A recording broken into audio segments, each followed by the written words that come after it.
it's not uncommon for me to have an unusual relationship with a film, by which I mean I often love films a lot of people hate. One of my top 10 favourite films is Human Centipede, and there are a lot of very popular films that I just never really get that emotional connection with.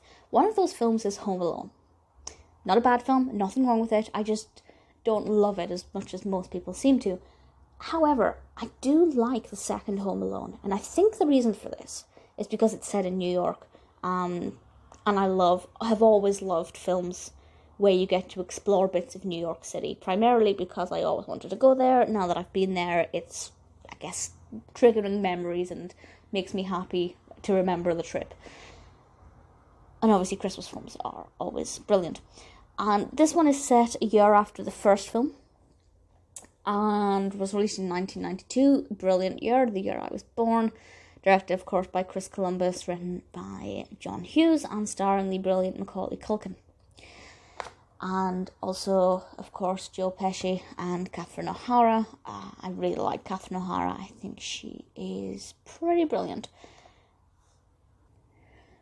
Obviously, this is also the film where we have to look at Donald Trump's face, which in itself is not great, but it's brief, so you can just kind of brush past that quickly and move on with life, I think. The narrative is very similar to the first one. Kevin is left home again, and, this poor kid, he should be taken away by social services at this point. And this time he's left alone, but in New York City. And the same criminals are after him, seeking revenge on this tiny child. Like, get a grip, guys. But obviously, because it's in New York, it seems like a bigger adventure. It's not just within the confines of a house. The narrative itself is absolutely nothing unique. It's very much the same, although I guess in the opposite way, because in the first film, they're going into his territory, and he's trying to chase them out, whereas in this one, he's more the one doing the running away, and they're after him. But basically, the basic principles are all the same. And I guess the style of humour is very much the same as well. It's quite slapstick, juvenile, very, very much relying on visual gags. But I do think that the narrative itself is a bit more intricate, because they're dealing, obviously, with a vast space. New York City is not small. So the narrative has to...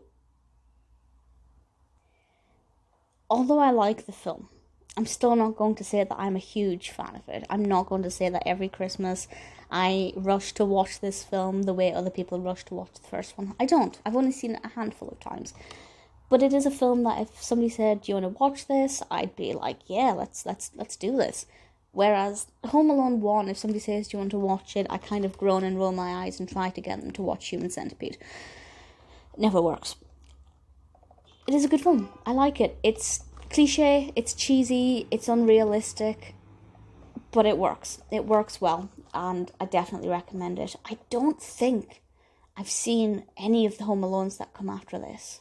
I mean, maybe I did. Maybe I have done. But let me know if you think they're worth watching. Certainly I don't remember them if I've seen them. So maybe I'll check out the other ones and I'll find some happiness in the other ones. For now, though, I'm pretty happy with watching this one, if I'm ever in the mood for Home Alone. Not a bad film at all. Take out Trump, probably even slightly better. Lost in New York is pretty good.